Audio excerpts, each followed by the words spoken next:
Hi, I'm going to present on civil-military relations.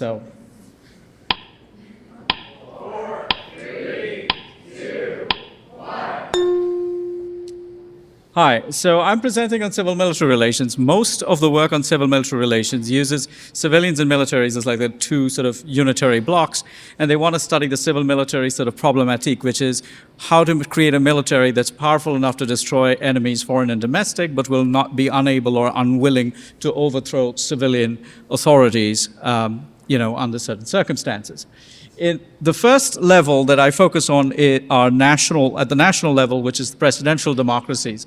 Presidential democracies are essentially what they call king and parliament systems or divided systems of governments, separation of powers.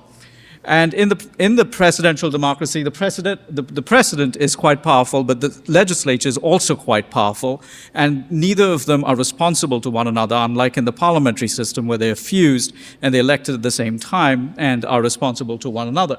Now, the legislature in the United States, for example, is quite powerful. They do the budgeting, the appropriations, so on and so forth, as well as the Armed Services Committee.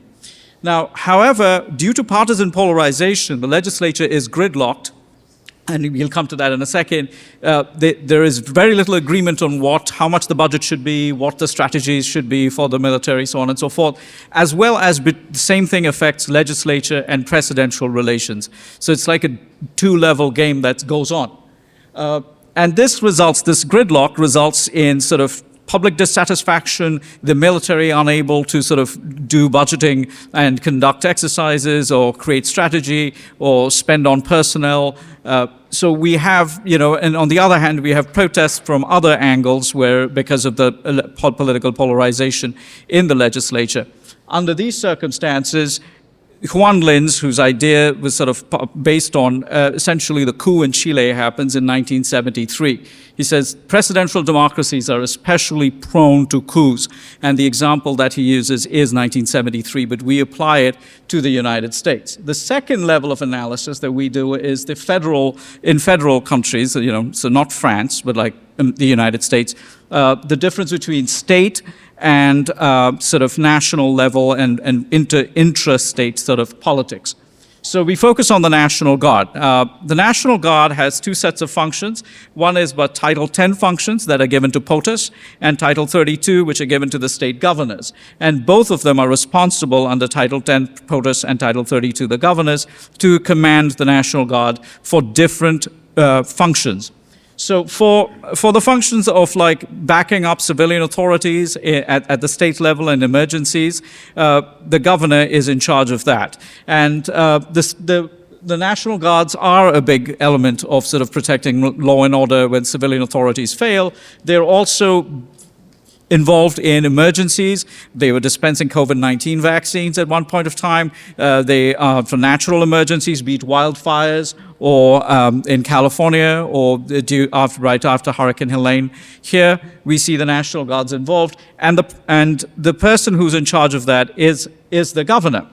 And behind the governor, you also have beyond the governor, you also have the National Guard as a operational reserve. It initially was a strategic reserve, now it's an operational reserve, so they go into the field with the military, and that is commanded by the president. So the president also uses the National Guard as a war-fighting force. So due to this, you have a bunch of different people involved in the National Guard. Firstly, you have state legislatures, which under Title 32 have to fund the National Guard. Governors are also involved, along with the state legislatures, negotiating the spending and the structure of the state National Guard. And adjutants general are appointed by the governor in accordance with the state legislature. And the governor commands the National Guard and decides, when to deploy them, when not to deploy them. So this, a lot of what's going on with the border and so on and so forth is a result of these sort of state-level negotiations as well about how the National Guard will be funded. Now, on the other hand, the National Guard in its warfighting capacity, as well as a little capacity called State Partnership Program, where the National Guards help other countries train and capacity build their militaries, the Congress funds it via the National Defense Authorization Act. And the Congress decides what's going on. And the same way, the President negotiates with the Congress. The president is the commander-in-chief in these Title X functions. So what we have essentially is this multi-layered civil-military sort of interaction, multiple games, as we'd like to call it, some of us nerds, that's happening. Now, the final, where we take comparative politics insights on the military and apply it to city government, are city police departments, because city police departments, after all, are the sword arm of the city government. And what we show, and this is an article that's been it's forthcoming right now, is that city police departments are increasingly doing things that we're not meant to. So mayors or city managers usually control city police departments. Now, you could have weak mayors, you could have strong mayors, city managers. So they will vary in terms of their power and what their chains of command are to police chiefs and so on and so forth. But they should be ideally the civilians in charge of the police departments. However, we note from a very broad array of literature, there's a consensus that due to racialized citizen pressure from the 50s and 60s, as well as pressure from businesses, the police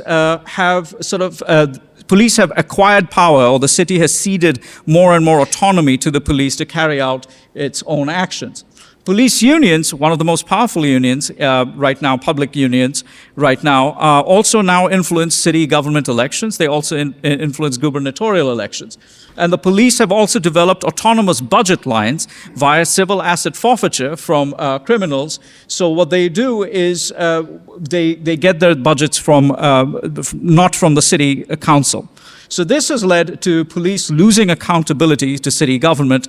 So we have, therefore, three levels of analysis: national, state, and city, in which we note variations in civil-military relations. Thank you so much.